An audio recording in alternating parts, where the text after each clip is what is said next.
আজকে শেয়ার করছি আবারও একটা বেসিক রেসিপি। বানাচ্ছি নিরামিষ পনিরের একটা তরকারি, যেটা দিয়ে কিন্তু রুটি, পরোটা বা ভাত কিংবা পোলাও খেতে জাস্ট দারুণ লাগে। একদম বেসিক উপকরণ ইউজ করে রেসিপিটা কখনো বাড়িতে বানিয়ে নেওয়া যেতেই পারে। জানি এই রেসিপিটা অনেকেই বাড়িতে বানিয়ে থাকতে পারেন, তবে আজকে যেভাবে আমি বানাচ্ছি সেই রেসিপিটা আপনাদের সাথে শেয়ার করছি। তো সবার প্রথমেই ছোট ডুমো করে কেটে রাখা আলু খুব ভালো করে সর্ষের তেলে ভেজে তুলে সাইডে রেখে দেবো। বলে রাখি, রেসিপিতে কিন্তু আলুটা একদমই অপশনাল, চাইলে কিন্তু অবশ্যই স্কিপ করা যেতে পারে। এবার এখানে প্রায় 200 গ্রাম পনির নিয়ে এরকম ছোট স্কোয়ার শেপ করে আমি কেটে নিয়েছি। চাইলে যে কোনো শেপে পনিরটাকে কেটে নেওয়া যেতে পারে। এবারে বাকি সর্ষের তেলের মধ্যে পনিরটাকে দিয়ে একটু হালকা করে এপিট ওপিট ভেজে তুলে সাইডে রেখে দেবো।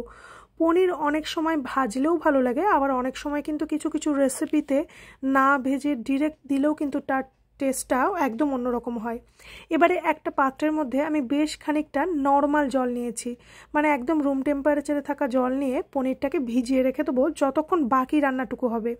এবার একটা মশলা পেস্ট বানাবো। মিক্সিং জারের মধ্যে নিয়ে নিচ্ছি একটা বড় সাইজের টমেটো কুচি, আর দিয়ে দিলাম 1 টেবিল চামচ মতো চারমগজ। জল দিয়ে এটার একটা স্মুথ পেস্ট বানিয়ে নেব। এবারে বাকি সর্ষের তেলের মধ্যে আমি একটু ঘি অ্যাড করে দিলাম। ঘিটা অপশনাল, দিলে কিন্তু ভালো লাগে, কেউ চাইলে স্কিপ করতে পারেন। ছোটো এলাচ, দারচিনি, লবঙ্গ ফোড়ন দিয়ে টমেটোর পেস্টটাকে তেলের মধ্যে অ্যাড করে দেবো, আর দিয়ে দেবো মিক্সিং জারটা ধুয়ে খুব সামান্য জল।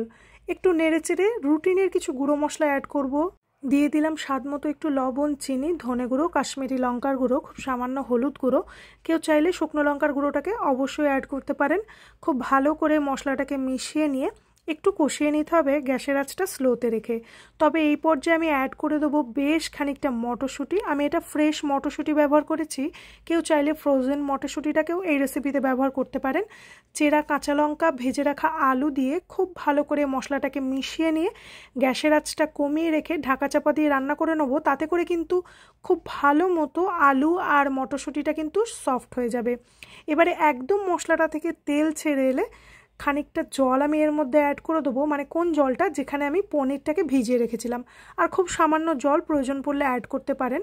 আলুটা সেদ্ধ হওয়ার দরকার আছে, তাই খুব সামান্য জল অ্যাড করা যেতে পারে। আমার প্রয়োজন হয়নি, কারণ আমি যেভাবে আলুটা ভেজেছি আর যতটা পরিমাণে কষিয়ে নিয়েছি, তো আলুটা প্রায় সেদ্ধ হয়ে গেছে। ঢাকা চাপা দিয়ে আর 2-4 মিনিট রান্না করে নিলেই কিন্তু একদম নিরামিষ পনির আলুর রেসিপিটা রেডি। একদম সবশেষে এটাকে ফিনিশ করব। একটু কসুরি মেথি ড্রাই রোস্ট করে নিয়েছিলাম, সেটাকে গুঁড়ো করে এর মধ্যে ছড়িয়ে দিলাম। কেউ চাইলে কসুরি মেথির পরিবর্তে একটু ধনেপাতা কুচিটাকে অ্যাড করতে পারেন। খুব ভালো করে মিশিয়ে নিলেই কিন্তু রেসিপিটা রেডি। রুটি, পরোটা বা ভাত, পোলাওর সাথে জাস্ট দারুণ লাগে।